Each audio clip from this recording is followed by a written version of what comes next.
You are entering the Flip2Freedom video experience. Have I got your attention now?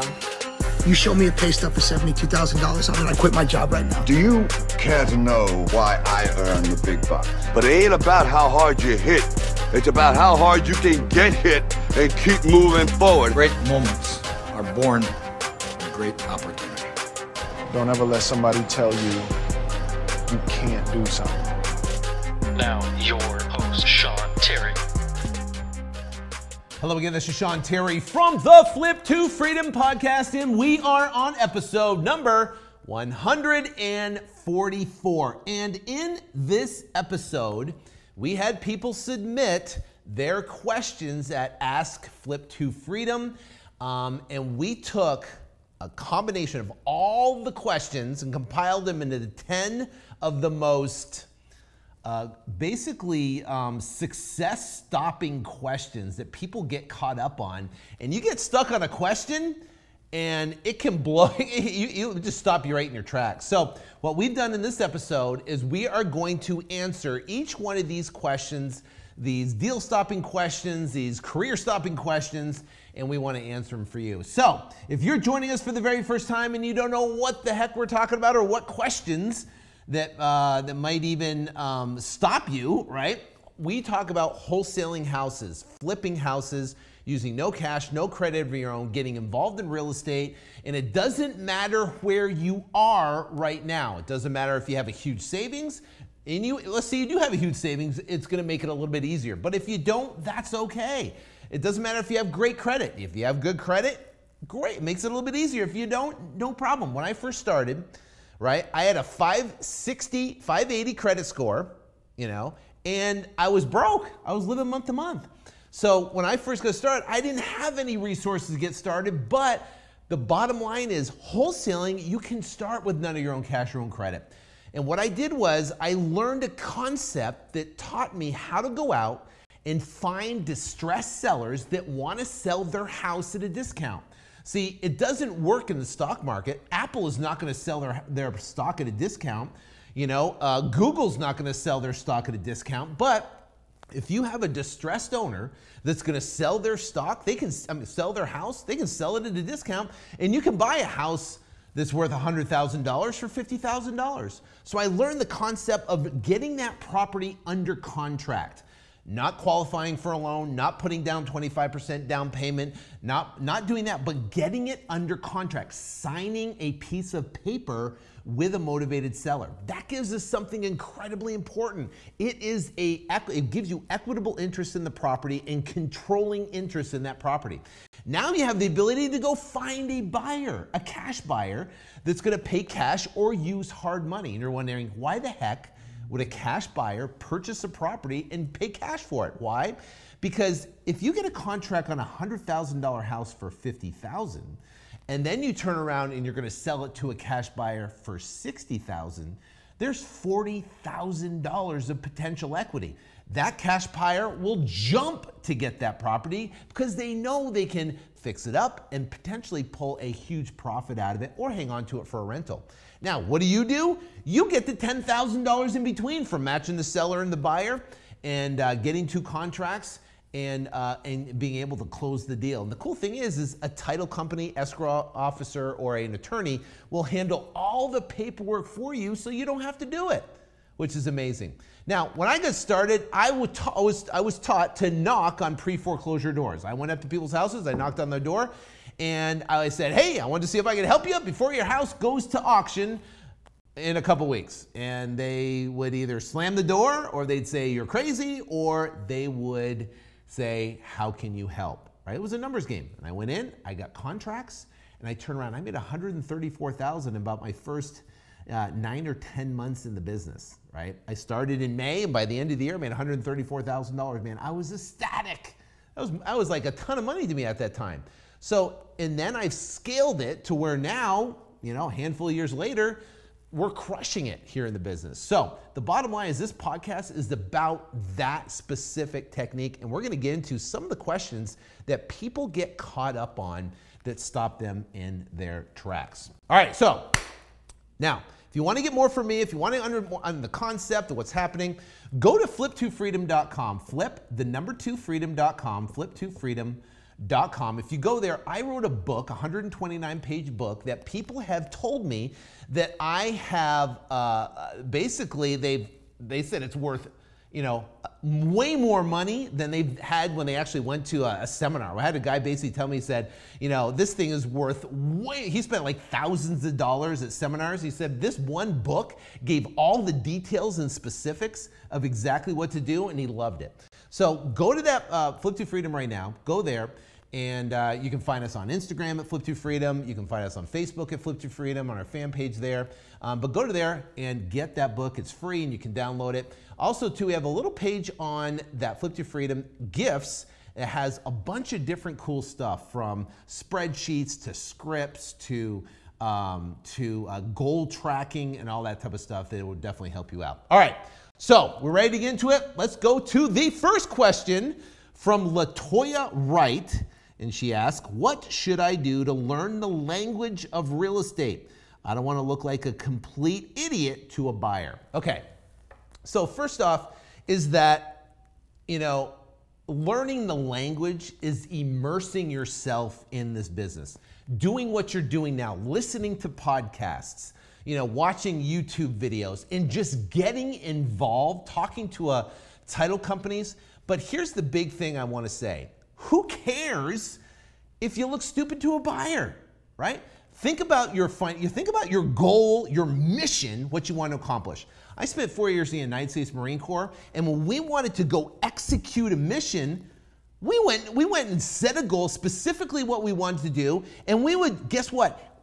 Go out and hit that target at all costs. So if your mission is to escape the rat race, if your mission is to make more money, if your mission is to do whatever, you know, create freedom for your family, a legacy for your family, if that's your mission, then who cares what a buyer thinks? Because guess what? You are going to sound better to the second, third, and fourth, and fifth buyer than you will the first. And it's okay to say, hey, listen, I'm new at this. You know, and if the buyer, you know what, a lot of people are caring and they're going to be willing to help you out. As long as you know where you need to be, what your numbers are going to be, then guess what? They will turn around. Most people are really nice and they're going to help you out. But know your mission. Don't worry about what other people think. I can tell you when it comes to success, you don't care what other people think. You're going to do what you're going to do, and you're going to go out and make it happen. You're going to turn around, because you know what? Once you become successful, there's a lot of people who's going to try to, all your friends, right? They don't want you to turn around and become immensely successful, because guess what? It's going to make them feel bad, right? If they're all making $40,000, $50,000, $100,000 a year, and you turn around and start making $200,000 or $300,000 a year, they're going to feel inadequate, and they're going to feel bad. So the bottom line is, you know, who cares what people think? Just focus on your mission and get over it. So that is the first question. Second one, and sorry we're a little aggressive here, but it's my Marine Corps nature, and I just tell it like it is. So the second one is the buyer. This is from Naif Zaman, right? Naif Zaman. What's up, Naif? The buyer will automatically see my assignment fee the moment they see the purchase contract, before they sign the assignment contract, okay? So how do I get around that without doing a double escrow? That is a phenomenal question. Great question. It's more of an advanced question. So here's the deal, right? You know, when I was negotiating with buyers, and there's multiple different ways to get paid. You can do an assignment where you're actually selling your contract. Now, typically when you're assignment and you're negotiating with a buyer to purchase a property, let's say theoretically you have a contract with your seller for $50,000, and you plan on assigning it to the buyer for $60,000. What you would do is you'd have a one-page form. The title company would fill it out. It would be an assignment, basically, form, and you would basically give over your contract and show him, hey, I'm in it for $50,000. I want to assign it to you for $10,000, and you're having that conversation, right? But what happened was, after doing this tons of times, if not hundreds of times, I would have the buyer try to negotiate my fee, my $10,000 down, by saying, well, you know, hey, I'm taking all the risk here. Do you really have to make $10,000 on this deal? Or they go, you know what, the roof is a lot worse condition than I thought it was in. You know, I looked at the neighborhood, you know, some of the comps are kind of iffy. You know, I know you want to make 10,000, but how about you make 3,000 and we'll kind of make it up on the next deal. And it would happen over and over and over and over again. So finally, I got smart. Now here's the solution. You have a contract with your seller for $50,000, right? And you're going to turn around and you want to assign it to your buyer. Well, you don't have to assign it and fill out all the paperwork right there. What you can do is you can have the buyer fill out a purchase contract for the price of the property, $60,000 in our example, right? And you're going to collect, right, a non-refundable deposit. I do a $2,500 non-refundable deposit that's paid to the title company. So now I go meet with a buyer, and now we're negotiating that price of the property, $60,000. And either A, he wants to buy it at basically the price and the terms. He might try to negotiate, but honestly, my stance is, listen, you know what? I've got several of the buyers who will buy it at $60,000. This is a great price. The house is worth $100,000. You got the comps here. You know what? You got 40% equity in the deal. You know what? If you can't buy it, I have other people to buy it. Now you're not negotiating your fee. You're negotiating the purchase price of the property, which is a whole different scenario. The other point is that now you're getting a contract from the buyer and you're collecting a $2,500 non-refundable deposit. You take that contract from the buyer, you take the check, you bring it to the title company. As soon as that check clears, then you tell the title company, listen, after looking at the numbers and everything, I think instead of doing a double escrow, what I would like to do is an assignment. So what they do is they switch that because they haven't done all the paperwork. If you tell them, you know, 24 or 48 hours after you make sure the check is cleared and that is 100% non-refundable, then you can turn around and flip it to an assignment. Now here's what happens.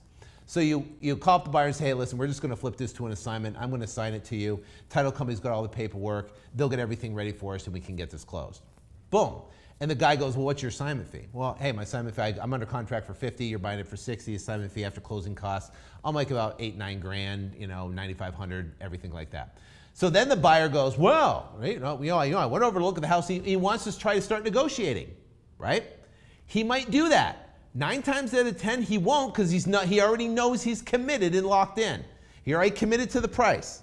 Most people, if they're going to commit to the price, they got non-refundable money, they're not going to negotiate. But sometimes they do because they just do. If you don't ask, you don't get, right? So what happens was he calls up and he wants to negotiate. He says, oh, hey, you know, I'm going to do, the house needs more work or the roof needs more work or this or whatever. And he starts going down that path with you and says, I know you're making $9,500, but is it possible you can make 5 or 7? And I said, no. I've already got it locked in. I spent a ton of marketing, a ton of time and energy negotiating with this seller and getting this deal lined up. So, you have a $2,500 non-refundable deposit. The price is $60,000. You signed a contract, you committed to it, and I expect you to honor it, right? And that's how you do business. You're training your buyer, and guess what? He will listen. 2 things are going to happen. If he goes, nope, making $10,000 off me, that's too much, I'm out. Say, fine, you can leave. I got other buyers, but I'm going to keep your $2,500 because it's non-refundable because you're in breach of contract. And the title company will give you the $2,500, right? So it gives you leverage in the negotiation process. And listen, if you got a buyer, especially in this market right now when the market's on fire, and you got a buyer that's trying to negotiate after he's already committed, the guy's a jerk. You don't want to work with him anyways. You can find another buyer you can work with, right?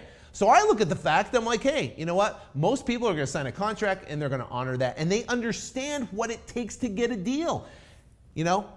It takes effort to get a deal. You have marketing, talking to sellers, negotiating. You might have had to talk to 10, 15 sellers to go get a seller to sign a contract with you. Is he going to account for all that time you've done that? Probably. He's just looking at you making $10,000 off him. Well, hey, you know what? You got a $2,500 non-refundable deposit. You signed a contract. I expect you to honor your commitment, all right? So that's how you get around that. Mark Thompson. The escrow part for me is a little foggy. Maybe devote more videos, especially to the escrow process. I really enjoy the information and the humor. As you say, now is the time to take action. All right, so Mark Thompson, great question. Escrow process. It's always foggy until you actually do a deal. Once you do a deal, then it goes, oh my gosh, that was the easiest thing on the planet, right? Because the title company, the escrow company, does everything for you. They handle all the paperwork, they handle the signing of the buyer, the seller. But here's the deal.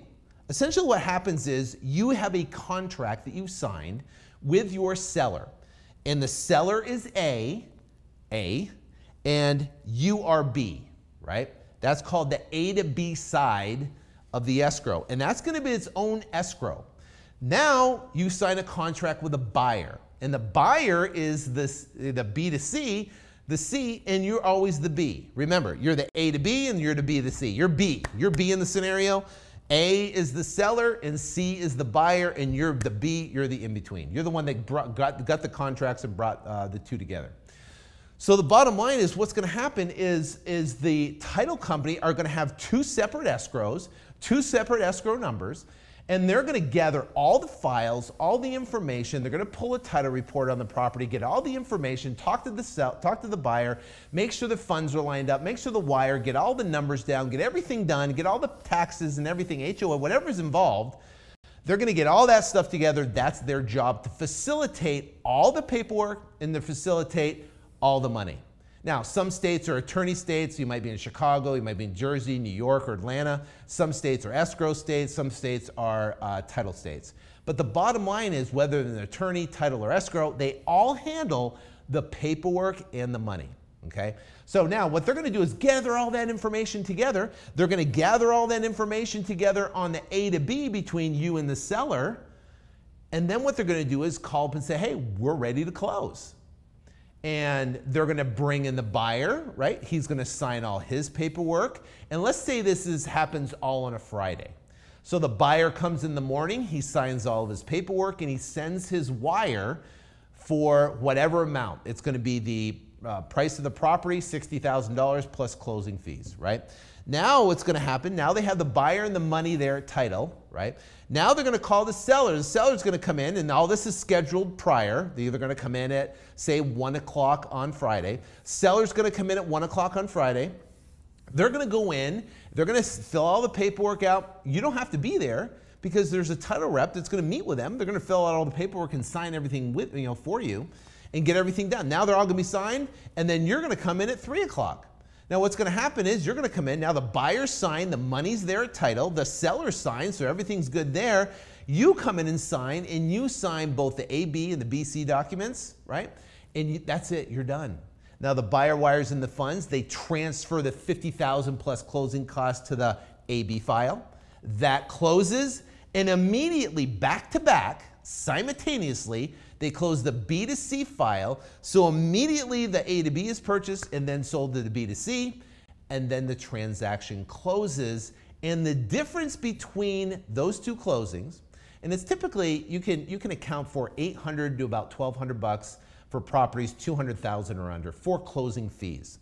So let's say theoretically, let's call it the 1,000 to make it easy, a $10,000 spread between 50 and 60,000, $1,000 in closing fees, then your check would be $9,000. Well, not bad, right? And the title company facilitated. What you did is you marketed, you found the seller, you got the property under contract, you found the buyer, and you brought the contracts to the title company, escrow agent or attorney. They facilitated all the paperwork and the money and took care. So they're essentially one of your partners, right? So how do you find these title companies?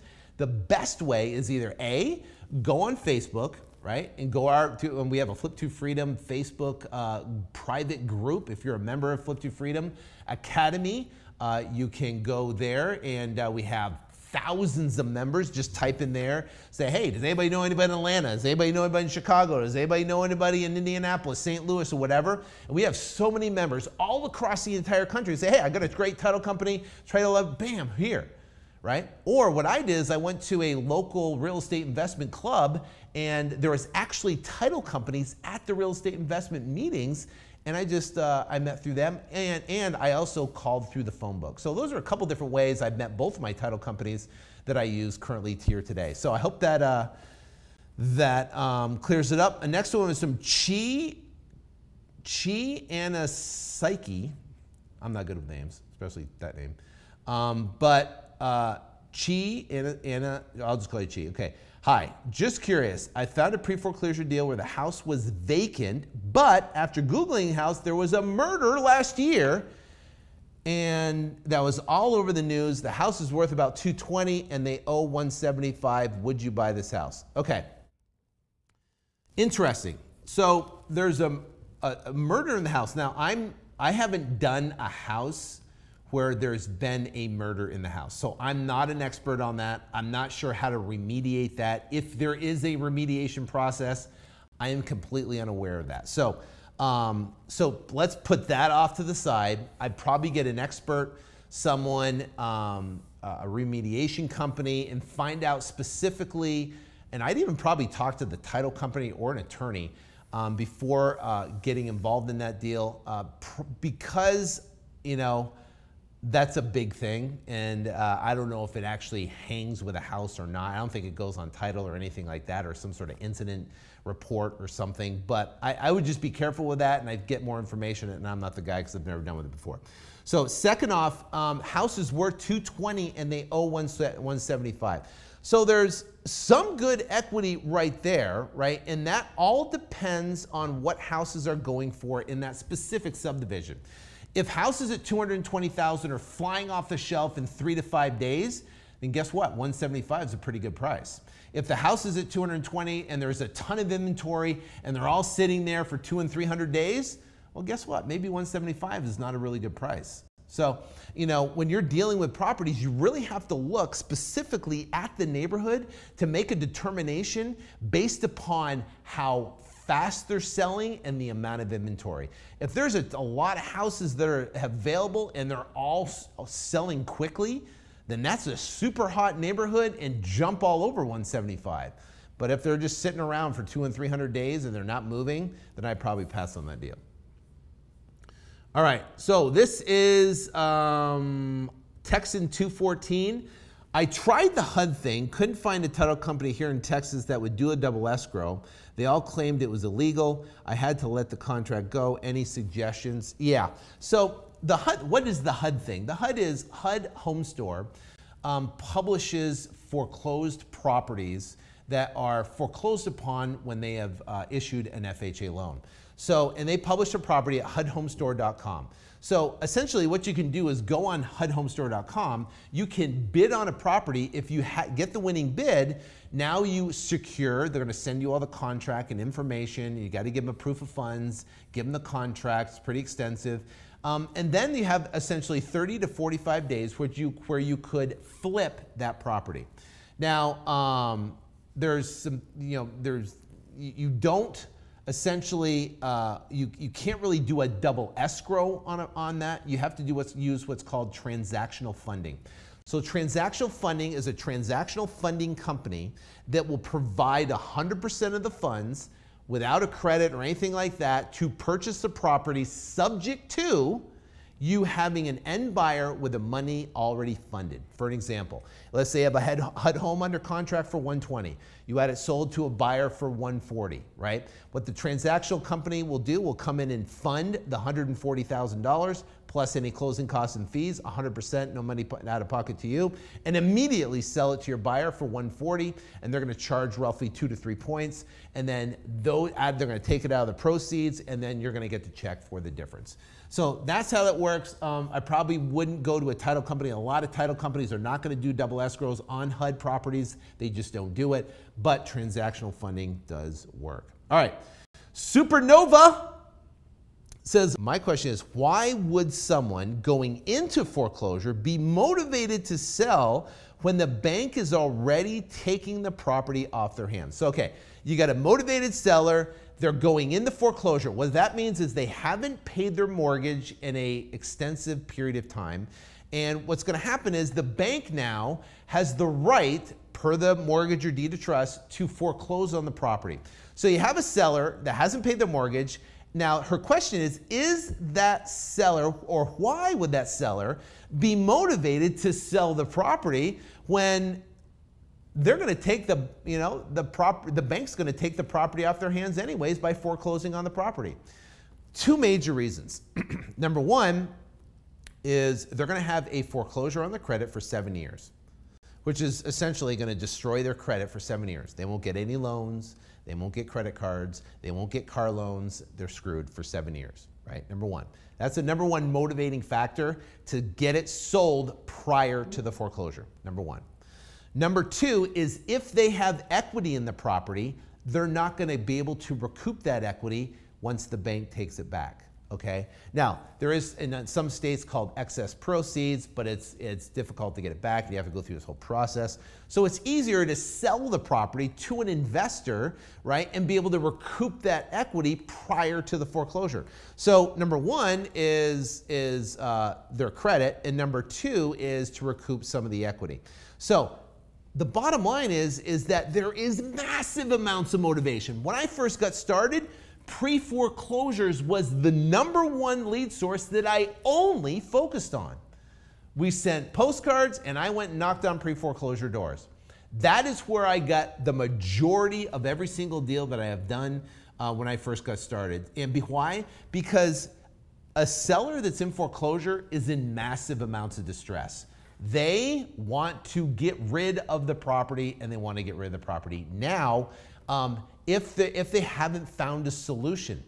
A lot of people in foreclosure are in denial, meaning that they have an uncle friend that's going to help them, their aunt that's going to help them, or they think they're going to get a loan or some money or something like that. They're in hopes and crossing their fingers, but there is a point when all hope has been gone and now they don't have a choice. Either A, they get a foreclosure on their credit and they lose all their equity, or B, they find an investor they can sell it to because time has passed too quickly where they can list it, clean it up, and put it on the market. So there is massive motivation for those sellers. All right, Laverne, Anthony, Sean, I've been doing this for 2 years. I spent thousands of dollars. I've done everything possible to get the home under contract, but have been unsuccessful. What can I do to make this business happen? Okay, so if we were going to sit down and talk, there's some primary reasons why this does not work. Okay, so you might be in a similar situation. You have tried it and it doesn't work. First off is numbers. How many leads? So my first question is, how many leads, right, has Laverne basically spoke to and made offers on in the last 2 years, right? How many leads have they talked? Now, what I have found is the majority of the people that have issues with this business are not doing the business, right? That means they're not talking to a lot of sellers. They're not making. So they'll make, well, I've talked to 20 people and I've made 7 offers. They just don't have enough numbers to get the success, right? So let me tell you, if it took you making 50 offers to 50 sellers, if you can do it over 2 years, you can do it over 3 years, or you can do it over 3 weeks, right? The sooner you make 50 offers to 50 sellers, the quicker you're going to have success, right? So here's the deal, is that it's first off, understanding it's a numbers game. And I look at it like this. It's like, if you've ever been, I'm from back east, and they have oysters. And if you ever have watched anybody shuck oysters, now what they do is they have this little knife and they have this big bucket and they have these oysters and they take it and they basically stick the knife in perfectly, shuck the oyster, pop open the oyster, and inside there's all the mushy stuff and the muscle, and they're looking for a pearl, right? So, you know, if you have a successful oyster shucker that's going to go out and produce a lot of pearls, the secret is, right, is going out and shucking the most amount of oysters. The guy that shucks the most oysters the fastest wins. See, you don't take an oyster, and this is what a lot of people do. And people just last, some of these other questions and stuff is they have an oyster. Now what they do is they shuck it. There's no pearl, but then they close it and they hold it and wish on it and please turn into an oyster. Come on. You want it to turn into an oyster. You're hoping it's going to turn into an oyster, but it's not an oyster, right? It's going to take another, I don't know, 5 years, 2-3 years to turn into an oyster. Who knows, right? I don't know how long it takes for a pearl to turn into an oyster. I mean, a rock to turn into an oyster. The bottom line is a rock to turn into a pearl. It's a rock to turn into a pearl, not a rock to turn. It probably takes an eternity for a rock to turn into an oyster, right? So I got Chris and Aaron looking at me like I'm cross-eyed because I'm talking about a rock turning into an oyster. I wonder if we could make a rock turn into an elephant. That'd be the new one. It'd probably be as easy making a rock turn into an oyster. All right. So the bottom line is it's a numbers game. Whether you're shucking oysters looking for pearls or you're looking for motivated sellers. The more oysters you shuck, the more pearls you're going to find. The more offers you make to motivated sellers, the better off you're going to get a contract. The number 2 factor is this. If you are offering too low on the property, the seller's going to say no matter what, because there's competition in the market, and the competition, they're going to go with somebody else. So my next question to Laverne would be, okay, well, I've been on 100 appointments. Say, great. Give me an idea of what you've been offering on these properties to these sellers. See, what happens is when people are new, there is a formula for making an offer. But that formula is a guideline. It's not a concrete line in the sand. That's what, you know what I mean? It's a guideline. So basically the formula is ARV, after repair value. So let's say the thing's worth $100,000 after repairs, times 70%, right? Which is now $70,000. Less repairs, let's call repairs $10,000. Now you're at 60. Minus profit, let's say you have a profit of $10,000, now you're at $50,000. So that formula is taking a $100,000 ARV house and offering $10,000, right? So now let's say you want a little room for negotiate, so you offer 45, 47, 40 on a $100,000 ARV house. In our current market condition, you will be outbid and you're not going to get a deal. So what we do is we have to be fluent with our offers and have an understanding that when you make an offer, it's literally, in this current market right now, subdivision driven. And I just said in the last comment is saying, hey, I got a $250,000 or $220,000 house, $175, but it all depends on the subdivision. It could be a good deal if everything's flying off the shelf and the inventory's cranking. It could be not such a good deal if everything's sitting. So let's say theoretically you got this house worth 100,000 ARV, and all the other properties around it are flying off the shelf within days. That's a super hot, right? So guess what? You can sell your property at a higher percentage. You might be able to sell your property 80, 82, 83 cents on the dollar. That means your offer can be slightly higher. If you can sell the thing at 80 cents on the dollar and it needs repairs because everything's flying off the shelf, if you offer 72 cents on the dollar, guess what? Now you're making 10 points on that particular deal. You make $5,000 to $7,000 off that deal, right?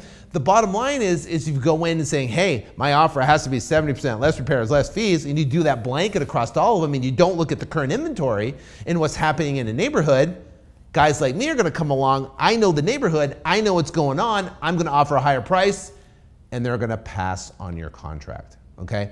So those are two massive key components that you've gotta take into account. And here's the thing, just remember this, okay? Don't be afraid to offer slightly higher in our current market condition. And here's why. Because in your contract, you're going to have an inspection period, and your inspection period might be 30 days, right? We put 30-day inspection periods on our contract. That means if anything happens within 30 days, we can get out of the contract, okay? So we do a 30-day inspection period. If anything happens in 30 days, we can get out. So if you don't find a buyer, you can get out. If you do find a buyer and you have to renegotiate, then you can renegotiate. But at least you have the chance on the property, whereas before, if you offer your 70% less repairs, less fee, less cost, and you're way below the offer price and other people are bidding higher because that subdivision is super hot, you don't even have a shot.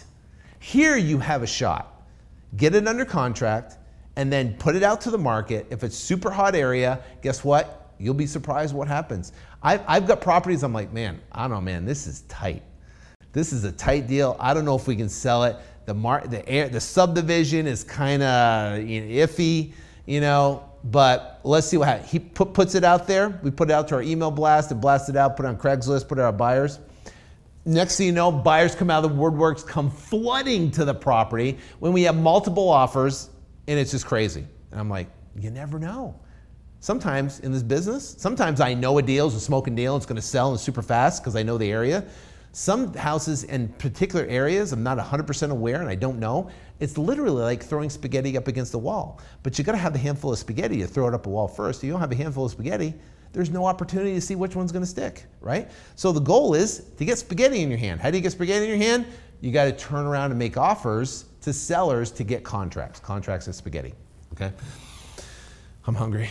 Talk about oysters, talk about spaghetti. All right, so next one's Aussie777. He did this on Ask Flip2Freedom. That hashtag Ask Flip2Freedom. If you go there and ask a question, we could essentially answer it on this show or future shows. So what is the best avenue to find what's the best avenue to find distressed sellers? Okay. What do you recommend would be the best source for someone who is just getting started to look for leads? I personally am partial to it because it's motivated sellers. Pre-foreclosures. Pre-foreclosures is someone really needs help. They're in a situation where they're in financial distress, they're not paying their mortgage, and they need someone that's gonna honestly, genuinely help them out of that situation and help them get out. And you know what? I've dealt with sellers where I know they've owed $20,000 and the house is worth $200,000, and I know they're in such a distress, or $50,000 and the house is worth $200,000. They're in such a massive distress situation, financially, mentally, emotionally, and spiritually, and they're just like whatever. And I could have got the property for $52,000. They would have made $2,000, and I would have made $100,000, right? I could have done that, but I don't. Why? Because I have to answer to God one day, and I got to look at him in the eye, and he's going to say, what did you do with your life, right? And I don't want to say, oh, I took advantage of this distressed guy, and I gave him $2,000, and I made $100,000, right? So essentially what's going to happen is in this situation, you might have someone like that, and you know what? And in that situation, you want to give them what's equitable. Yeah, and you can make 10, 15, 20, whatever the number is, whatever, but help them out of the situation and whatever that might be. If you got a grandmother that's in foreclosure and they're going to lose their house and that's their life savings and stuff, I've basically helped them get out of that situation. I know I could have negotiated down. Now, there's some people that are investors that bought a house, and guess what?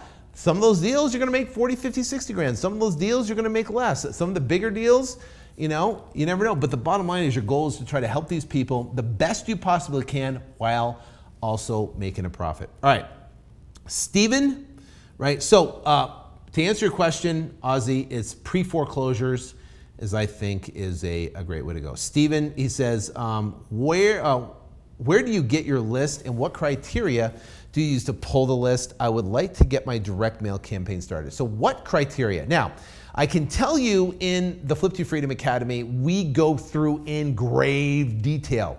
I give you screenshots of the list and the list company and what to pull and the criteria, because there's multiple different buttons you have to press in List Source or Find a Motivated Sellers Now to get the best list. But what I can say is this, is if you were going to go to let's say List Source and you were going to purchase a list of pre-foreclosures, go to listsource.com, purchase a pre-foreclosure list, and make sure that the property has equity. So the mortgage origination date is at least 5 to 7 years back, okay? So the original mortgage is 5 to 7 years back. So they've paid on their mortgage and they're going to have some equity in it. You don't want a house that was just purchased last year that now is going into foreclosure because they're not going to have any equity spread. But if you get a house in, say 2010, 2012, and that's when the mortgage was originated, that means properties have come back. There's equity that is increased and those payments have paid down a little bit to where now there's equity in the property and you can help them out of their situation, and that's what I suggest. So pre-foreclosure, listsource.com, make sure that there's the mortgage origination date is at least 5 to 7, 10 years back, depending how list. If you want a smaller list and really hone in, go 10 years back. If you need more names, then maybe go 5 years back, right? And that's primarily the list that you want to target for knocking on doors and sending letters. So the thing when it comes to distressed mail, I'm going to give you a little tidbit on this, is that when you're mailing distressed mail, there's distressed, which is pre-foreclosure, vacant properties, there's property tax default, there's inherited properties, there's probate properties. Those are the distressed properties that you want to mail every single month. And then there's everything else is like a blanket list. There's absentee owners, there's owner occupants with equity that you want to mail after you've hit all these. You're going to pull this and mail it every single month. When your budget exceeds the amount of mail you send to these distressed lists, then you can move into the owner occupants and non-owner occupants and mail those with equity, and then that's going to be able to grow and expand your list and scale to the next level. Because here's the deal: the quicker you get to 50, 70, 80,000 a month in mail, that's when you're going to make $50, $70, $80,000 a month in revenue. It's a direct correlation. I was on an interview yesterday. The guy in February got his first check for 10 grand, and now it's June, right? July, and he's pushing 300. He just made over $300,000 in the last handful of months, and he's done it primarily from the direct correlation from direct mail to revenue. So direct mail and revenue go just like this. If you take away direct mail, so goes your revenue. If you put your direct mail back in, guess what? Next thing you know, leads start coming in, deals start coming in, and you start cranking. So direct mail is definitely key. All right, so that is it for this episode. Go to flip2freedom.com, flip2freedom.com, download the book for free, go on the page where it says gifts, download the cool gifts on there. Make sure the next episode, the one we have coming up the week after, is an interview we did. It's going to be a two-part series with Brett Burris. And Brett Burris, I just told you about, is essentially a guy that just got started last December.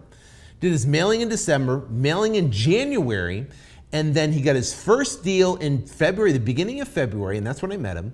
And then now has scaled it rapidly as a one-man show to $300,000 in revenue in a matter of a handful of months. And he explains exactly how he did it, but more importantly, his mindset behind it, and kind of hit what was his thoughts and everything behind it, because that's a really important thing. And he talks about some critically important principles that you must listen to. So stay tuned for next week's episode. Make sure you subscribe to the podcast. Follow us on Instagram at Flip2Freedom. Follow us on Facebook at Flip2Freedom. And make sure you go over to flip2freedom.com and download the book. And stay tuned for next week's episode with Brett Burris. So I'll talk to you guys later. Have a blast. Thank you for listening. Take care.